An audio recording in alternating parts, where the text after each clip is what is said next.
Welcome to the Decoding Innovation podcast series, brought to you by the EY Nottingham Spurk Innovation Hub, where we explore the innovative technologies, business models, and ideas that are shaping the future of industries.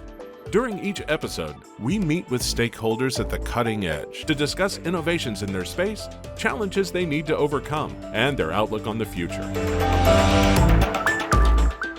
Hello and welcome. I'm your host Mithali Sharma, and today's topic is artificial intelligence.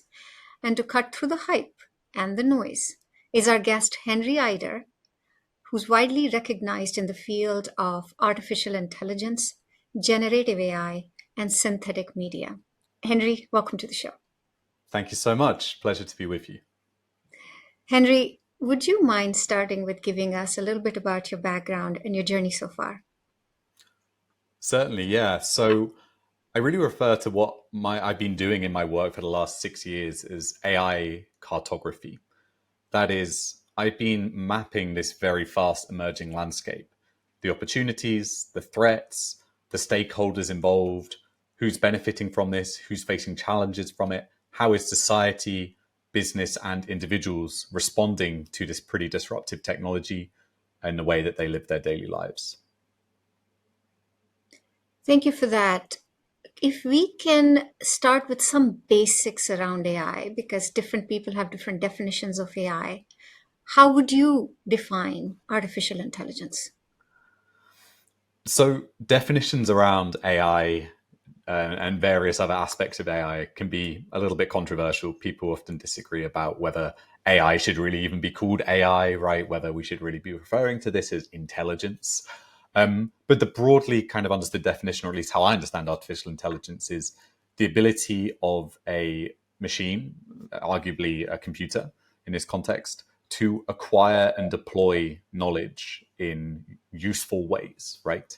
And that's being powered primarily by machine learning, the ability to understand and infer knowledge from experience, right? From data. So that's how I broadly understand artificial intelligence. But throughout history, there have been kind of forms of AI. Frankenstein technically, right, is a form of AI, or I should say Frankenstein's monster. The golem in Jewish tradition in some of the stories is an example of what you could call AI. So, there are obviously a lot of implications around, computer science in our current age, but it's a concept that in some form or another has existed for a long time. Is there a distinction still in today's world between AI, AGI, artificial superintelligence, or it's largely been obscured? So I think there definitely is a distinction. When we talk about AGI or artificial general intelligence, what we're really talking about is the ability of AI to achieve or, perform various different tasks across different domains, generalized domains, kind of on par or on level with human ability. And some people often refer to AGI as well as kind of commercially useful applications. Whereas artificial superintelligence is, as the name kind of implies, right, it's beyond the human capabilities. It's demonstrating a level of, intelligent activity which is far beyond what the human is able to perform. And that's where I think a lot of the kind of concerns really kick in is, well, if we develop artificial superintelligence, how are we going to maintain control of something which is potentially vastly more capable and intelligent than we are? So I think there is a distinction still. But it often does get muddied because some people refer to superintelligence as general artificial intelligence. But obviously, there is that distinction I just drew. And if you were to think about, have we reached it since you've been doing the cartography around this area, or we're still to get to ASI? Because some people think we're already there, we've passed it. Others think, no, it's still evolving. How do you see it? Yeah, so I think obviously this is, as in your introduction, you mentioned, this is a space full of a lot of hype, a lot of noise, a lot of people making some quite bold claims, other people sort of taking as fact things which are perhaps closer to opinion. When it comes to AGI, I don't think we are there yet. I think that's quite universally understood. And the same goes for superintelligence, artificial superintelligence. We've certainly seen pretty dramatic jumps, particularly in the last 2 years, catalyzed by the kind of generative boom. But when it comes to a single unified model, which can achieve all of these different kind of applications, all of these different sort of knowledge categories, and then act upon them on par with human intelligence or beyond. I mean, we've certainly seen some applications where systems can kind of operate at scale, create content at a scale that humans cannot, recognize patterns that humans were not able to, even if we don't understand necessarily how they've come to understand those patterns because of the black box nature of how machine learning works. But we're, in my view, still quite a way off kind of the AGI superintelligence framing. But it's one of those topics where some people would argue that, large language models, ChatGPT, are demonstrating kind of nascent aspects of general artificial intelligence or superintelligence. Other people would say, large language models are just probability machines. They're just spitting out what what it thinks we want to hear based on, the huge amount of data it's been trained on and the weighting of those models. So, it's one of those questions which will continue to dominate. It will continue to confuse and to cause controversy. But in my opinion, we're certainly not there yet, although we've seen pretty incredible progress in the field of AI in general over the last 5-6 years, really.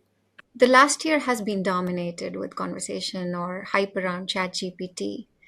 How does ChatGPT or text-based AI actually work? Yeah, ChatGPT really has kind of taken the world by storm. And I think a lot of people now, when they think of generative AI, they just think of ChatGPT, which obviously there's a huge amount more going on with generative AI beyond text, but also within text. There are many different large language models, which ChatGPT is one. It's a large language model out there. But ChatGPT, or GPT, stands for Generative Pre-trained Transformer. And the key part of there is the transformer. That's the specific kind of breakthrough that Google invented, which has really kind of driven this revolution around generative text. And essentially, what we've seen from GPT-2, that was kind of the first sort of really big one that they sort of kind of showed off back in 2019, all the way through to GPT-4 and arguably 4.5 in the works. What really is powering that is a huge amount of computational resource and a huge amount of data. Most of the written internet in English, is being used to fuel these transformer-based models. And the transformer effectively works, again, in kind of, simplified terms. It almost works to help a machine understand almost like a universe of meaning. So if you think about lots of different words, they might have different meanings depending on how they're positioned in a sentence. So you could have, the classic example many people use is like queen, can refer to a chess piece. It also can refer to a monarch. In kind of slang, it can refer to like a woman who's doing really well in her career or something like this, right? And by training on all of the different text that's out there, these models come to understand the kind of semantic meanings of these different words in different combinations. And this is what we call a word vector. And based on this training, based on these understanding of word vectors, these models come to understand that if you type in a prompt, what probabilistically the kind of following sequence word by word would be. So really, these models kind of almost act as kind of a very, very sophisticated autocomplete. This is effectively probabilistic reasoning. They're trying to, these models are kind of spitting out what it believes to be the most likely next word in a sequence. And the effect of that, right, is these incredibly powerful, incredibly dynamic technologies where whatever you type in, unless it's something which the developers have kind of restricted because it's something they see as unsafe, you're going to get some attempt by these models to put together something which they believe to be probabilistically the most accurate way to respond to that question. And whether that's writing poems, letters, articles, having conversations, debates, these capabilities in a world where text is still the most dominant form of information communication that we deal with every day is pretty profound. So, from what I understand, you just said the ChatGPT or models like that are just literally predicting the next word contextually in a conversation. Essentially, yes. This is where some people have referred to large language models. It was in a seminal paper. Timnit Gebru, I think is her name, wrote Hmm. about stochastic parrots. This idea that we think these systems are intelligent. We think they've got this kind of this big move towards artificial general intelligence, right? True intelligence. But really, what they are is parroting to us kind of what it thinks we want to hear based on this huge amount of data that it's been trained upon.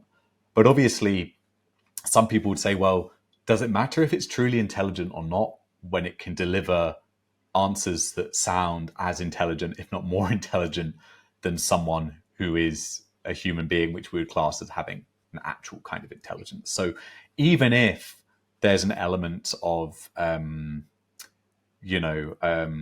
almost a facade there, some Hmm. people would argue that for all intents and purposes, that doesn't really impact how we use it and how it's going to change our daily lives.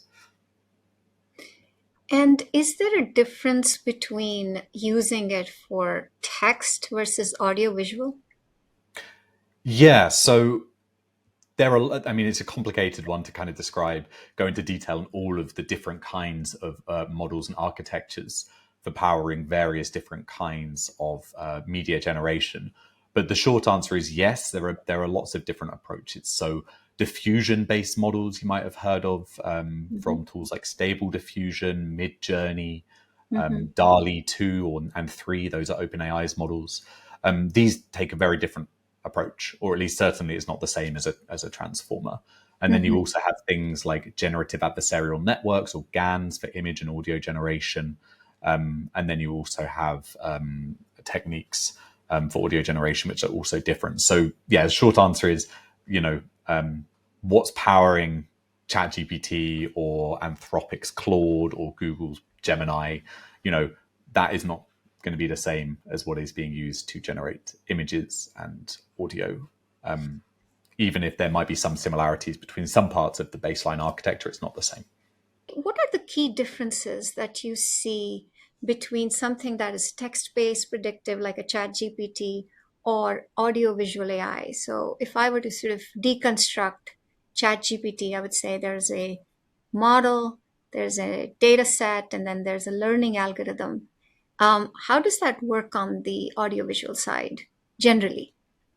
Sure. So when it comes to audiovisual content, there are loads of different kind of models and approaches to generating different kinds of images and text and even video now. And recently, diffusion-based models have really kind of led to the kind of tools such as Stable Diffusion, as the name implies, but also Midjourney, DALI 3, and the like. But then there's also models like generative adversarial networks. And in the audio space, there are some really interesting early voice cloning tools. All of these models will rely on data sets, right? So obviously, if you're trying to generate synthetic audio, you're going to need a lot of audio of voices, bird song, music, whatever that might be. And typically, the more data you have and the cleaner and better aligned that data is, and more diverse that data is as well, the better outputs you can generate. We're talking about machine learning here, right? So we're talking about these algorithms being trained upon this data to understand the kind of architecture, the way that certain elements of that media are constructed to then replicate it. And there are different processes for different models, but one that's quite fun or is quite interesting, which I always like to kind of reference, is generative adversarial networks. And this really works as almost like a game of cat and mouse between two neural networks pitted against each other. So you have a generative network and you have a discriminative network. The Mm-hmm. generator, on the data that has been fed into the model, is learning how to replicate those images. So let's say it's a data set of monkeys. It Mm-hmm. learns how to generate a really good picture of a monkey. And the discriminative algorithm is learning what it is about that original images of a monkey that make it a monkey. And what happens is the generative algorithm, or neural network, sorry, will kind of generate images of monkeys, and then the discriminator will kind of essentially judge them and say, nope, that's not an original, that's not an authentic image. And then that helps the generator learn how to refine and kind of improve that image incrementally until you get to a point where the discriminator cannot tell the difference between the kind of original data set and the images that the generative algorithm is generating. But there are different approaches, as mentioned. Diffusion models work by understanding how images can be reconstructed from a data set from essentially visual noise. So reducing data down to visual noise and then rebuilding it based on the prompt that's been provided. And yeah, many different approaches, but the fundamentals that people need to know is we're talking about large amounts of data. We're talking about specific models or neural networks. And we're talking about a lot of computational power and resources to actually power that training process. So this is fascinating. I'm going to sort of pick apart some of the things that you just talked about. If I take a step back and start thinking about how do you make money in this field, I have a couple of questions for you in that. So first one is a lot of the models are coming out as free now. The data is available on internet. So where is the commercial aspect of these technologies? It's a really good question, and it's a really interesting dynamic we're seeing in the industry right now. Sure, many of your listeners will be aware of the billions of dollars being invested both by venture capital firms, but also large tech companies. Google issuing a red alert in response to ChatGPT is something that's always kind of existentially challenging to their business. Mm-hmm. The same with the likes of Meta, OpenAI itself, right? Amazon, all of the big businesses, and I should say EY as well. I know EY has invested a lot into this space too. So, big companies have recognized the power of these technologies. I typically refer to them in terms of realism of the outputs they can generate, efficiency of the models in terms of how much power and data they need now to generate really impressive outputs, and then also accessibility, right? Anyone can now start using large language models incredibly easily and at scale. So there's a really compelling argument that these technologies are transformative. And I believe they are transformative, perhaps in a way that previous technology kind of hype cycles have not necessarily been. But when it comes to commercializing them, we're in an interesting spot, which is, you can access ChatGPT for free. You get a much better experience if you pay for it. And indeed, OpenAI are making fairly decent money off the paid subscriptions, and obviously looking to kind of trade off the API. That's the kind of the version that businesses can plug into their own applications directly. But then there's also a large number of companies out there, including Meta, Stability AI, Hugging Face, Mistral AI. Some of your listeners might have heard of that company, raised millions. I think it might have been something in the region of, fact check me on this, but I think it was about 50 million euros for a seed round. Crazy money. But they're taking an approach called open source, which means that they release these models in some form, freely and availably. The model and the weights used to, effectively train that model, or the trained weights for that model, that anyone can then essentially download and deploy themselves. As I said, there sometimes are restrictions. Sometimes there's kind of restrictions on commercial licenses. Sometimes they kind of release certain aspects, but not others for safety reasons. But there's really big questions here about, well, okay, how do you actually make money in open source? What is the kind of the sales pitch there? Because as much as ChatGPT, it's got a free tier, there's also the premium tier, right? Whereas with open source companies, there certainly are kind of murmurings of kind of doubt, or at least concern. I mean, we know in kind of particularly in the tech space, people see adoption as key, and it's kind of like capture the market, get everyone on your software or on your platform, and then maybe you think about monetization second. Like user acquisition is king for some VCs, at least in the early stages. But you're right, there are really significant questions about how you make an open source first business truly profitable. So it's, in some ways, it seems like different arena, same fight, right? Like we're talking about network effects again. But in a context of ChatGPT versus, we saw the same fight happening earlier in terms of operating systems and other areas. Yeah, absolutely. I mean, this is not it's not a brand new dynamic, right? Um, and indeed, maybe it's not been for free, but if you look at the likes of Amazon, right? I mean, their strategy for growth for a long time was to undercut competition using low prices, but it grew their market, it grew their presence. And certain companies, going really big on open source. Some people are saying it's almost philosophically driven. They're kind of saying, out of principle, we believe this technology, which is incredibly powerful, shouldn't be in the hands of a few select companies operating out of Silicon Valley. This should be open to everyone.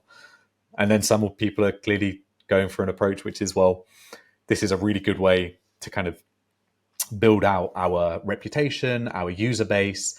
And interestingly, Stability AI, again, a developer of many different open source models for text generation. I believe they had one come out recently for, I think it was for speech or for audio. And then they also have, of course, Stable Diffusion for images, which is their kind of most well-known product. But they've started to release a paid tier. And, for a company or for a company structure where machine learning engineers are not cheap, running large amounts of GPUs, that's graphical processing units, the kind of the hardware that powers the training, that isn't cheap either. So it certainly looks like, there is a little bit of a rebalancing perhaps going on in some spaces, but other companies have huge financial resources that you can plow into this with the intention of capturing, I guess, market and building reputation. And some people would say that's a net positive. Other people would say that's not so good. So we are talking about an advantage of network effect here. How do you see that evolving? Yeah, so in the kind of strategic space around developing and releasing AI, there are different approaches. Um, there's a more kind of, I guess you could say, traditional approach, which is a more closed way of releasing these models, which is you don't share the kind of back end code or the way that the model's been trained, what we call the weights. And you provide it via a graphical user interface, kind of an app, a web app, something that you can download and use, right? And you never actually interface directly with the code. You just get the kind of the product as a SaaS style product, right? But then you also have the opposite kind of end of the spectrum, which is referred to as open source, which is when developers release essentially the full code base for the model, as well as those, or well, I say as well as, they can choose to just release the model, but often they also release it with the weights included, which is essentially how that model's then been trained on a data set. And this comes from a tradition which has gone on for a long time in AI, particularly in the kind of academic and collaborative space of using open source as a way to kind of help further the field, for people to build off each other's research, to what they call fork, which is when you kind of take a project and then kind of build upon it in your own way, to essentially advance the field. And as I mentioned, yeah, academics really kind of have relied on this, as have other kinds of researchers, people who are building different kinds of products and projects. But companies, big companies, are investing, a lot of money, hiring lots of machine learning engineers to develop open source products. And there are some big question marks about how you effectively build a sustainable, commercially successful open source first company. Because ultimately, yeah, you're spending a lot on compute, powering GPUs to actually train these models. You're potentially spending money on data acquisition, whether that's capturing it, paying for data, or perhaps scraping the internet. Still takes resources.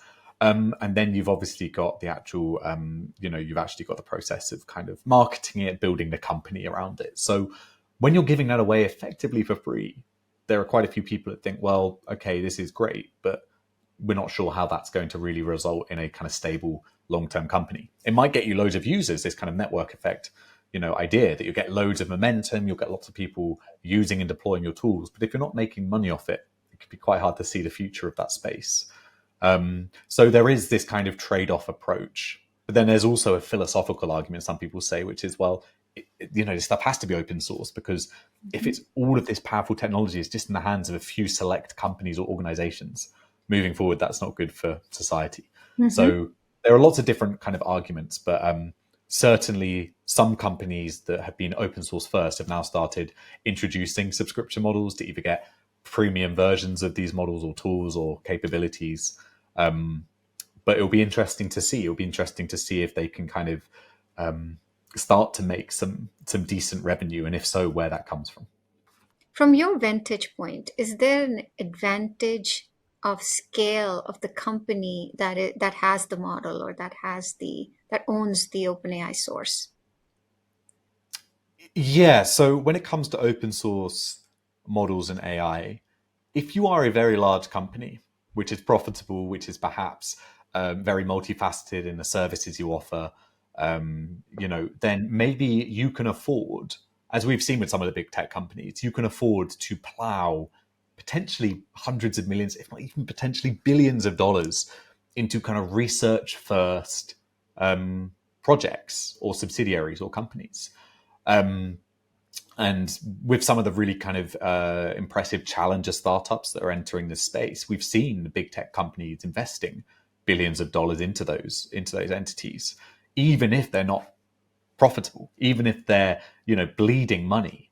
They've been able to make that investment because they're saying, well, okay, they're working on incredibly powerful research. They're building out kind of capabilities that we could then plug into our products, our services, and so on. Or they're doing it in-house and they're offering their own open source tools alongside their closed product or their closed services, either potentially as a way, again, to kind of build reputation, to kind of build momentum around their kind of ecosystem, or potentially because they just think it's a really interesting space to kind of to further and to do research in, hoping that maybe something useful comes out of it. Whereas if you're a slightly smaller company and you're building, let's say, an early stage startup on an open source first foundation, you may get investors. And indeed, some of the startups we've seen in this space have garnered incredible funding rounds at massive valuations with very, very small teams and not much to actually show for it. But ultimately, I believe, and this is my opinion, that there will come a point, right, where your investors are saying, okay, how are you going to make money now? And it's all well and good capturing users. It's all good, capturing market. But if you aren't able to monetize, you're in trouble. Obviously, if you're monetizing other products as a large company, perhaps you don't have to worry about that quite so much. So yes, I do think the scale of the organization or business developing does make an impact.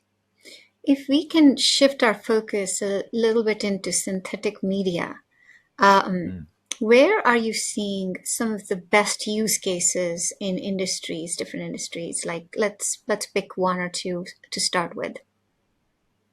Sure. So I guess just to start, so synthetic media or AI generated synthetic media is a term that actually predates generative AI. It also predates the term deepfake. And as the name implies, we're talking about multimodal media, whether that's images, video, text. Some people would say, no, not text, but for me, text is included. Even XR, extended reality experiences for things like metaverse applications, gaming, and so on, which are either partially generated or wholly generated using AI, using generative models. And this is, where the explosion of interest has really come in the last kind of 18 months or so. Starting really with DALL-E 2, which was OpenAI's image generation, text-to-image generation model, because we've seen just rapid progress and rapid democratization of the tools, which were just a few years ago kind of the preserve of the top research labs in academia and industry. We're now playing with them on the smartphone in our pocket. It's such a dramatic jump. And as much as the tech space is really interesting, and I do see real value with large language models, particularly large language models which are bespoke to organizations and can be trained on very specific data sets for specific applications. The space where I really came into this from was really about audiovisual content. And for me, that's where this technology has actually been adopted for quite some time, and has had real kind of uncontroversial impact. So I'll give you a few examples of where. So one is essentially the new age of movie magic, right? Like Hollywood has been using VFX and kind of synthetic elements in film production for decades now. And what we've seen with synthetic media, AI generated synthetic media, is a whole new set of tools and possibilities for directors and creatives to kind of build new forms of content, whether that's, making tasks much easier, such as like rotoscoping, removing elements from a scene, which was used in Everything Everywhere All at Once, the Oscar winner. That actually used a piece of kind of generative software to remove some pulleys from a scene, all the way through to things which are much more almost bombastic, or at least certainly much more kind of in your face, such as synthetic resurrection, the ability to bring back deceased actors or actresses to kind of live on and give performances long after they've either retired or have passed. Obviously, when ethical questions abound, but nonetheless, the ability to swap faces onto body doubles, to generate synthetic voice. Really amazing application in The Mandalorian. Ukrainian startup synthetically generated Mark Hamill's voice as a younger man for that show. So that's one space I think is really quite profound. I think, and an extension of that would be kind of general content creation, advertisers, marketers, again, very early adopters of this tech. And part of the reason for that, which I give us a second area, is hyper-personalization. A lot of people around the world consume most of their content, particularly if it's like English language content, with subtitles, because they don't speak English. Or they get kind of generic messaging in the services they use or the products they use. Whereas with synthetic media, we can now generate entirely new synthetic lip movements to match, let's say, a voice actor's performance. Or we can take it one step further. We can take that actor's actual voice, train a model on that voice and of another language being spoken, and actually get them effectively to give the performance in another language whilst retaining their accent and the way that they actually speak, which is amazing. It always makes me laugh when I go to another country and say, I don't know, The Simpsons is on TV. Not the best example, because it's a cartoon, but you always hear different accents or different performers for the different characters. This technology means you wouldn't necessarily have to do that. And then also we have some really interesting applications in kind of communications, using avatars for news presentations, for educative videos and training and things like this. Some really cool work being done by a UK startup in this space. We're now a really kind of like a video first generation. Most people prefer video. They don't want to read. They want to consume and listen and engage with videos. So, these tools using avatars are really interesting. And I guess final thing, if I'd be cheeking, put one more in, which is fascinating to me, is the rise of kind of virtual influencers and characters. So, Instagram accounts of non-existent, primarily women, who, have millions of followers and do advertising promotions. It's incredible to see how, again, there's this generational shift and kind of tolerance or acceptance of synthetic content. Also synthetic K-pop groups, right? Kind of non-existent K-pop groups that, or I say they don't exist in real life. There's no physical fleshy person behind it. So these are all applications that I find really interesting, because they raise some really interesting questions about our relationship to authenticity and what that means to us in the age of synthetic content. Because if I said to you before, something is authentic, you'd probably say, well, okay, well, it's not synthetic. We can kind of treat those as opposite, but it's no longer the case. People have meaningful, authentic experiences in synthetic first worlds. And I think that's a real dramatic shift that AI is really powering. That's so fascinating. Can we double click on this aspect of authentic versus synthetic, particularly around the concept of, the uncanny valley? Sure. So this is a really interesting one, and yeah, for your listeners, I'm sure most of them are aware, but the uncanny valley is this idea that there is a curve where if something is super unrealistic, we kind of feel comfortable and familiar with it, and then kind of the more we try to make something seem more human-like, we reach those points where you might have seen, for example, a kind of robotic woman who's been shipped out to a lot of conferences to give talks, and it's really creepy, it's unsettling, because it's somewhat human, right? We can recognize aspects that are human, but there's also some areas that seem really off, and it can be quite creepy. But at the other end of the valley is, it's very human again. It's so realistic, it mirrors an authentic human interaction experience. I think we've seen pretty dramatic changes or progress in this in certain applications. So, for example, in the synthetic voice space, with some of the state-of-the-art models being released now, some studies have found that synthetically generated speech, I think it's more than 50% of people can't tell the difference on at least the samples that were provided. That might change, for example, if it's their mother's voice or someone they know very intimately, but it is getting very, very good. Same goes for synthetic images, right? I mean, the world was fooled by the Pope in a Balenciaga puffer jacket, and there are many other applications. I mean, we saw Tom Cruise, we saw Zelensky, we've seen political figures, other political figures. That's for sure. If you can talk, there have been very many. But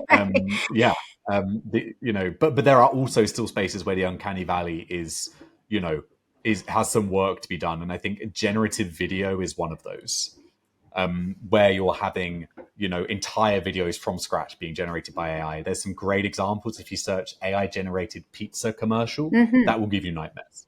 So there's still a way to go, and it's often the really small nuances that we don't consciously recognize. We subconsciously kind of note them, we clock them. Those are what make the real difference in kind of putting us at ease with synthetic experiences, which is partially why images are some of the most convincing, right? Because they're less complex forms of media.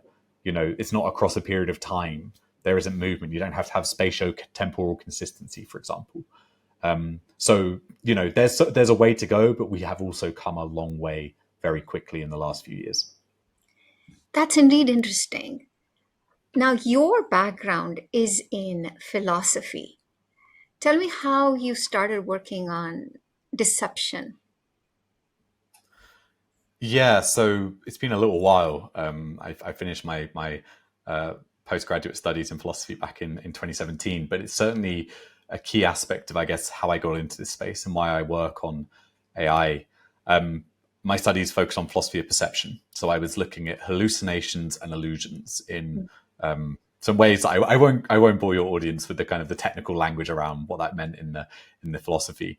But I was really fascinated about, kind of how we experience the world and how we describe those kinds of experiences. At the same time, in Cambridge, where I was based, there was a really big kind of movement around AI and a real conversation going on about artificial intelligence and kind of some of the breakthroughs that happened at the time and how they were kind of driving new applications and questions about how they would change society. And so those two areas really came together when in late 2017, Deepfakes first emerged.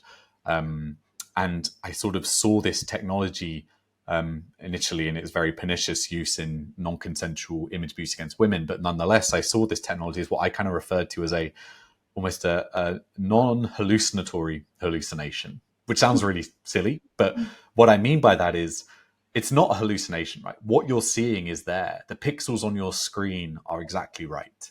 The experience you're having, the conscious experience you're having is exactly as your eyes or your ears are telling you. But there's nothing behind it. That's where that kind of hallucinatory side comes in, right? There's nothing behind the image. There's no referent. There's nothing in the world that corresponds to what looks like an authentic recording of the world, right? Mm-hmm. And so from this position, I was really starting to get interested in how these generative technologies, synthetic media, deepfakes and the like, were going to change the way that we saw ourselves, the way we saw others, how we interacted with each other, and also how systems and procedures within society, within institutions, were going to change because of this. And because deepfakes emerged initially in a malicious context, and many people still do refer to deepfakes exclusively as malicious uses of synthetic media, I also started to think, how are these going to challenge and cause real problems to society, whether that's governments, whether that's via disinformation against people on social media platforms, whether that's a continued use in image abuse against women, many, many different applications, then also triggered some of my kind of some of my trainings in ethics as well. So big part of kind of what drove me to do this, and still very much influences my thinking.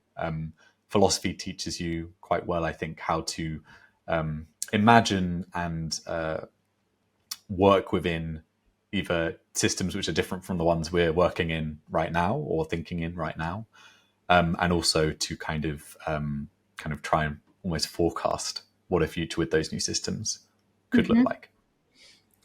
This is a great segue in our conversation around ethics. When you had talked about the uses for AI, you talked about entertainment or actually, using somebody's voice in a translation. In those scenarios, have you been in discussions around who owns the intellectual property or the original art if the artist is already gone, not in this world anymore? What happens to the copyright? Tell us a little bit about that aspect. Yeah. So yeah, it's such a great question, because what it is at the bottom of a lot of the questions around AI is some variation of the concept of consent, right? Whether that's consenting for your personal data, your biometric data potentially being used to train a model, maybe your artwork, maybe your intellectual property being used to train a model and generate novel artwork. But in the context of kind of, say, synthetic resurrection, this idea of a deceased individual being brought back for kind of new performances, there are some really interesting questions about, well, can you meaningfully consent to something happening after your death? Now, there have been some performers such as Robin Williams, who sadly took his own life, but in his will, I believe, he actually wrote way kind of ahead of his time in his thinking that he didn't want anyone to do this kind of synthetic resurrection with his likeness. But then you've got to think there are many, many, many kind of more historical, I guess you could say, but not really that historical. Maybe people who died as recently as, say, 2010, say, may have no provisions at all in their will to forbid this use case because they didn't want it to happen. And in that case, consent for this falls to their estate, the person who legally owns their kind of, I guess, their catalogue of work and their likeness. And so we've seen many kind of celebrities, actresses, musicians, performers, even artists, being synthetically resurrected without any explicit permission from them before death that they wanted this to happen, but because their estate has either said, okay, yeah, this sounds like something that aligned with their values and they'd like to have had done, or they wouldn't have minded. Or, I'm not saying anyone in particular, I don't have any proof of this, but I imagine some people have probably thought, that's a pretty big check we're getting offered to give license to our relative for them to be in this commercial, say. So there are some really, really key questions about this for me. And one is a kind of almost not a paradox, but a really big challenge, which is it fair that people, let's say up until 2010, maybe even 2015, say, didn't get the choice to say no to this technology? Whereas from now on, I bet you every single celebrity will have their lawyers and their agents saying, make sure you have these clauses in your will, have these conversations, what you want and what you don't want. So is it fair that there's almost this kind of historical cutoff? But also, even in the cases where it does happen, should we be saying, well, okay, this doesn't seem like it aligns with their values? So there are some really big questions around consent, and what meaningful informed consent looks like, and whether that can actually ever be attained in the context of synthetic resurrection. I don't think informed consent really can be obtained with synthetic resurrection, but I don't necessarily think that means that we shouldn't allow it. It's just perhaps something that we need to be more thoughtful, and there perhaps needs to be a little bit more scrutiny of in the legislation. What you said was very thoughtful and thought-provoking, because in my mind, it gets to the concept of copyright. So copyrights didn't always exist, and the law is always trying to catch up after the fact, right? Yeah, no, you're absolutely right. I mean, copyright is a really interesting one because I think a lot of people now feel in the kind of synthetic age, the age of generative AI, copyright is no longer really fit for purpose. It wasn't designed to kind of protect artists or intellectual property holders from the kind of what they see at least as violations of their kind of ownership of this work. Yeah. And that's partially because copyright is about copying, Right. right? Exactly. It's about We are creating. direct. Right. Exactly. Right. You can't copyright inspiration, if that makes sense, right? Yeah. So if I read a load of Murakami books and then I read a lot of Hemingway books, and my writing style kind of became a somewhat synthesis of these two authors' sort of styles, and I sort of made it my own through that process in some respects. Obviously, that's not the same as me copying line for line, word for word passages from their books and Right. plagiarizing, right? Right. But I'm one person and I can only do that, let's say, on a certain scale. Whereas these models can ingest millions, hundreds of millions of images, Right. billions of lines of text, and can spit out content at a scale which is beyond humans. So I think the copyright question is a really, really interesting one. We're seeing it playing out in the courts at the moment with some of the AI companies being sued by artists, authors, and and so on. And it's one of those areas where we're seeing this, case law essentially developing in front of our very eyes, and how that will then shape the future is going to be interesting. Partially because copyright laws differ depending on the country you're in. That's And right. some countries have already said, for example, Japan has already said that using copyrighted content for training data is allowable as long as you're not generating direct copies of artworks or copyrighted material. Whereas That's other countries, I'm right. confident, will take a very different approach. And the whole concept of what's direct, what's indirect, right? How do you define it? And so it's gnarly. I know we talked a little bit around the ethical issues, and you advise a lot of Fortune 500 companies. You talk to a lot of governments. Is cybersecurity something that's coming up in these conversations? Very much so, very much so, and with good reason. So, as early as 2019, we saw reports coming out that people were using particularly synthetic voice cloning to conduct what has been referred to now as vishing or voice phishing Hmm. attacks. Hmm. That is calling up a CEO, a C suite executive, a financial controller, or someone of this kind, or indeed private individuals, mothers, fathers, children, so on, and essentially impersonating someone else directly using a clone of their voice. Whether that's asking them to transfer money or impersonating a CEO saying, you need to take this action or share this information. Or in the case of private individuals, there was a case earlier this year of a mother who got a message from her daughter Hmm. saying that she'd been kidnapped and that, a ransom needed to be paid, which is horrific. So these reports have been coming in for some time. We're talking, in some cases, tens of millions of dollars allegedly being stolen. And it's only getting more challenging as the technology becomes more accessible. This is a real trend with many technologies, is that the more people can get their hands on these tools, the more people that are able to kind of get to learn how to use them and modify them, the more harm we see, the more volume of attacks we see. Hmm. And if you're a bad actor targeting, let's say, a C-suite executive, the payoff is likely very high if it's successful. So if even when it took a lot of resources to kind of put together these kinds of cyber attacks, the payoff was still worth it. Whereas for private individuals, it may not have been worth it. That's fundamentally changed as it's become so easy to clone voices. Now targeting everyday people, even if they're only transferring, let's say, $1,000, $2,000, something like that, that's still, when it's as easy as it is now to do, could be pretty compelling. And it's not just voice. We're also seeing, for example, in the biometric space, people using liveness detection, kind of spoofing tools to fool systems into believing that an actual person is in front of the camera when they're not.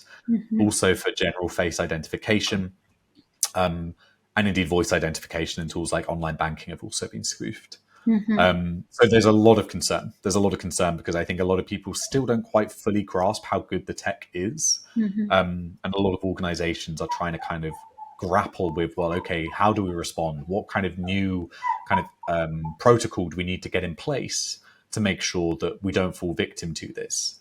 Because, email phishing attacks, many people fall for them who are very smart, who are very capable, because they're so clever, they're so fine-tuned. And I think the concern is that, when you hear someone who sounds so much like that loved one in your life or that person that you work with every day, there's going to be part of your brain, there's going to be part of you that kind of reflexively trusts it. And I think there will be a kind of, again, a societal or organizational shift in kind of how we need to think about hearing a voice reflexively, and maybe even in the future, Zoom calls like this, or the video calls like the one we're on now. Henry, Sure. how easy is it to deepfake a person? How much data do you need about which is linked to a person's voice or video or pictures? Yeah, so that's a really good question, and I guess the kind of the first question in response is like, well, what kind of deepfake are we talking here? Are we talking about still images of them, like some of the ones, as I mentioned earlier? Are we talking about voice cloning for kind of text-to-speech applications? Are we talking about face swapping, just the facial region? Or are we talking about entire synthetic avatars? It really does depend. And it also depends on the quality you want to achieve. Certain areas we've seen pretty rapid progress in this regard of recent. And I'd say the one that has seen the most progress is synthetic voice cloning. So previously, the models that were used to do this were pretty janky, as we'd say. They're pretty low quality. They weren't particularly easy to use and so on. And you'd probably need pretty good data, pretty clean voice data. And we're talking, a good kind of maybe 30 minutes to an hour of someone speaking to get results which sounded certainly like them. It was recognizably their voice, but it was also recognizably not real.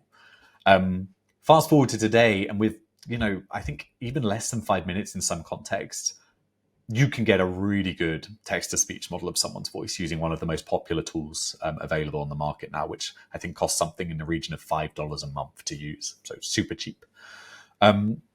In the image space, I mean, if you're a public figure and there's lots of your images online already, then chances are you're going to be very susceptible. So if you type in a celebrity or a politician's name, chances are you're going to be able to generate images of them, as we've seen pretty extensively. And people have used these for kind of satirical and parody uses. They've also used them as part of the kind of campaigning process to kind of, either to kind of aggrandize candidates or to actually target them with kind of ridicule. So images, if you're a public figure, you're probably already in the data sets. If you're not in the data sets, there are tools now where with just one image of you can do face swapping, but you can also do kind of style transfer of your image. So you might have seen tools like some of the really popular ones that you get on smartphones, where you just needed to upload a few images of yourself and it would generate brand new portraits of you that looked really professional, or made you a spaceman or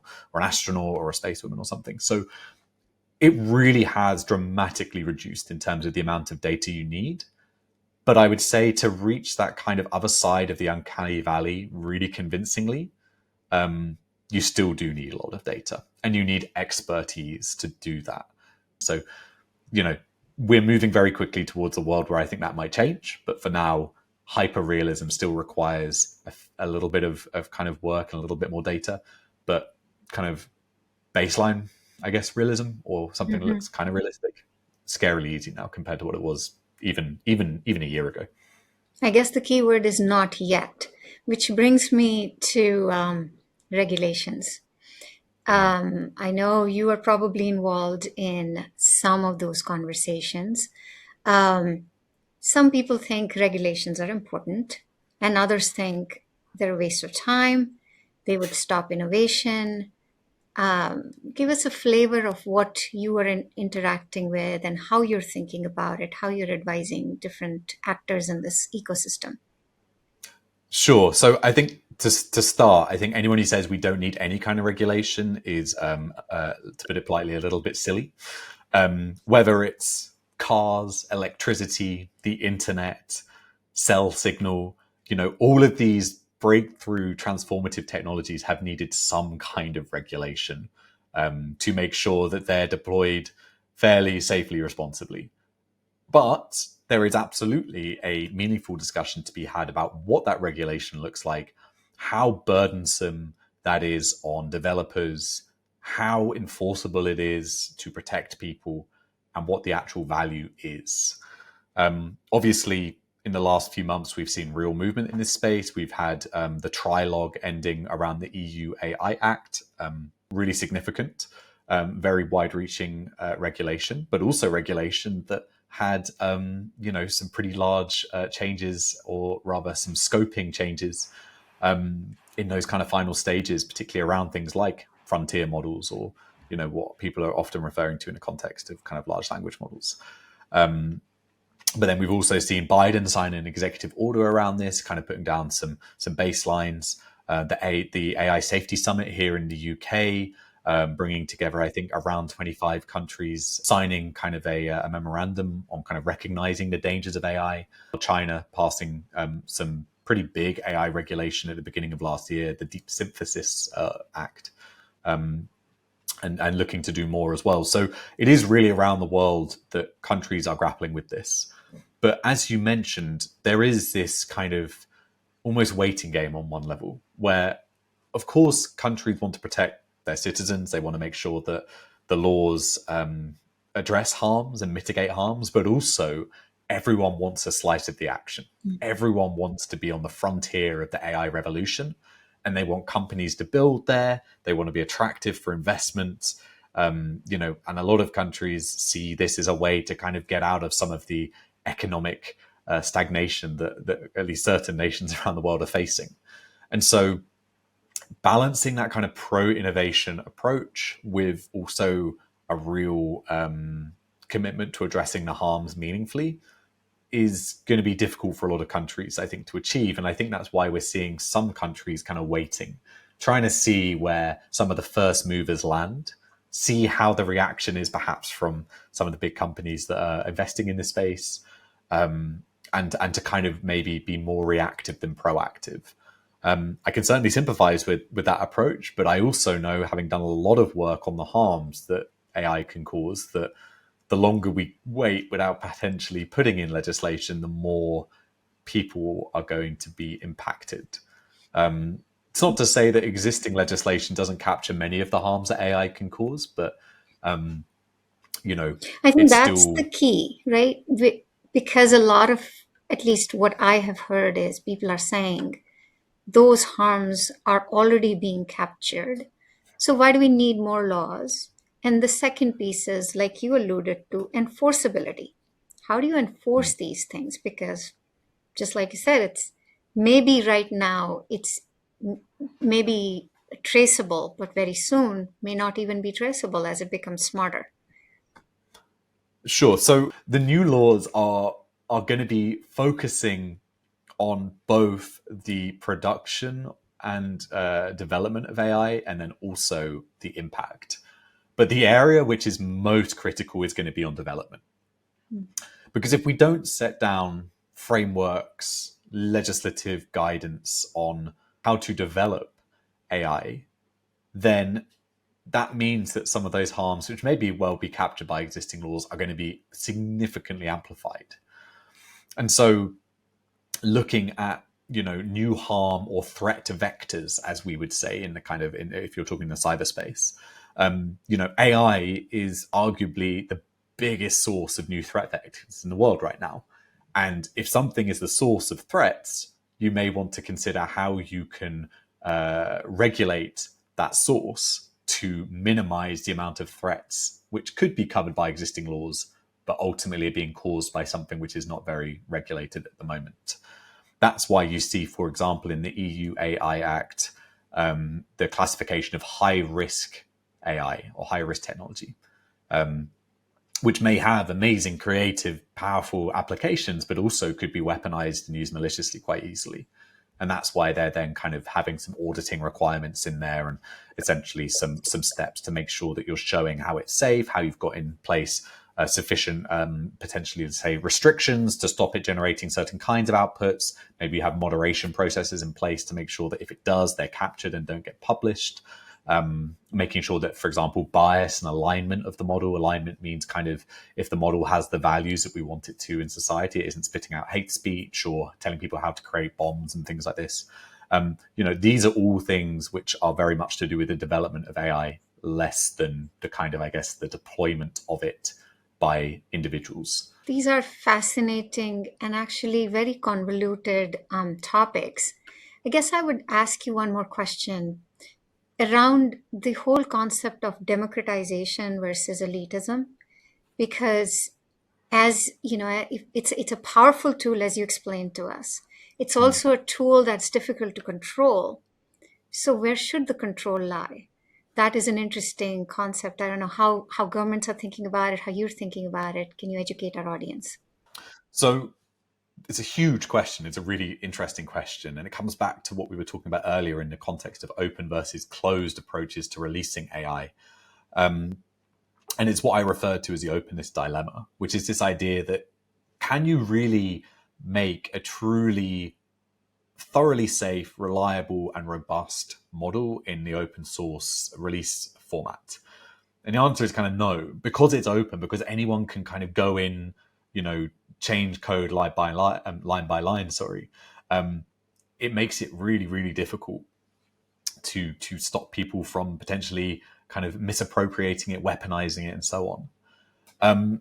At the same time, open source is the bedrock of a lot of collaborative work in the AI space, which has powered incredible innovations, which has helped people who are perhaps less well resourced than others to kind of get into the space of developing or deploying.